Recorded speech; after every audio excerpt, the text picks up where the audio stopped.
Friends, मैं आपका mentor AK Singh और आज फिर हम अपनी EVS की NCERT देखेंगे, यानी EVS NCERT क्लास 4 की देखेंगे। और क्लास 4 की NCERT में हम देखेंगे क्या, जो हम चैप्टर वाइज समरी देख रहे हैं। और समरी में आज हमारा क्या है, चौथा चैप्टर है, यानी कि हमने फर्स्ट चैप्टर देख लिया, सेकेंड चैप्टर देख लिया और थर्ड चैप्टर भी देख लिया। अब चलेंगे हम फोर्थ चैप्टर पे, यानी कि फोर्थ चैप्टर क्या है, अमृता की कहानी, यानी कि अमृता के बारे में बताया गया।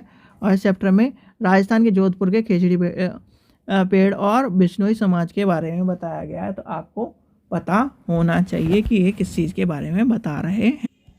तो इसमें क्या है, सबसे पहले कहता है अमृता राजस्थान के जोधपुर के पास यानी कि खेजडली गांव की रहने वाली थी। क्या थी, इस गांव में रहने वाली थी, जोधपुर के पास। इस गांव का नाम खेजड़ी इसलिए है क्योंकि इस गांव में खेजड़ी के बहुत सारे पेड़ थे। आज से 300 साल पहले यहाँ के लोग जो बिश्नोई कहलाते थे, वह पेड़ और जानवरों की रक्षा करने के लिए रेगिस्तान में रहते थे। और यहाँ के इलाकों में आज भी हरे भरे, एक तरह से हरे भरे जानवर अब यानी कि बिना डरे इधर उधर घूमते हैं। और यही कॉन्सेप्ट आपको क्या है, हम साथ साथ है पिक्चर किसी ने देखी है, यानी कि हम साथ साथ है पिक्चर की जो शूटिंग हुई है वो जोधपुर में हुई है। और जोधपुर में ही कहीं ना कहीं जो हिरन वाला जो कांड एक तरह से माना जाता है, हिरन को जो मार दिया था, इस तरह से वो केस चला था कुछ सलमान खान वाला, जो वो यही केस है और यही एज इट इज़ इस चीज़ के ऊपर ही केस है वो। ठीक है, तो यानी कि इस चीज़ का आपको पता होना चाहिए, कहीं ना कहीं ये वो वाला केस है। ठीक है, क्यों, यानी कि फेमस जो है ये ट्राइब्स है, इस वजह से ही फेमस है कि कहीं ना कहीं जो जानवरों की रक्षा, हरा भरा जो वातावरण है उसको बचाने के लिए।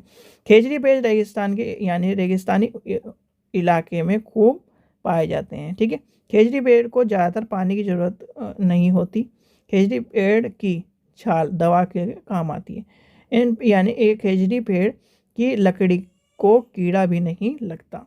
इस पेड़ के यानी कि जो पेड़ होता है, फलियों की सब्जी बनाई जाती है। क्या होती है, फलियों की सब्जी बनाई जाती है। इस पेड़ की पत्तियों यानी कि इस पेड़ की पत्तियां यहाँ पर रहने वाले जानवर खाते हैं। तो ये क्या है, ये भी आपको इम्पोर्टेंट रहेगा। और ये क्वेश्चन कई बार आ चुका है, यानी कि स्टेट एट में भी और सीटेट में भी। इसलिए मैं कह रहा हूँ कि जो क्लास 4 की NCERT है और 5th की NCERT है, उसमें से सबसे ज़्यादा क्वेश्चन आते हैं। तो इसलिए आपको कहीं ना कहीं इसके बारे में पता होना चाहिए। ठीक है, तो यानी कि इस चीज़ का ध्यान रखना। और ये पूछा जाता है कि ये पेड़ कहाँ पाए जाते हैं, तो आपको पता होना चाहिए, या तो राजस्थान मिलेगा या फिर आपको मिलेगा जोधपुर। ठीक है, इस चीज़ का ध्यान रखना।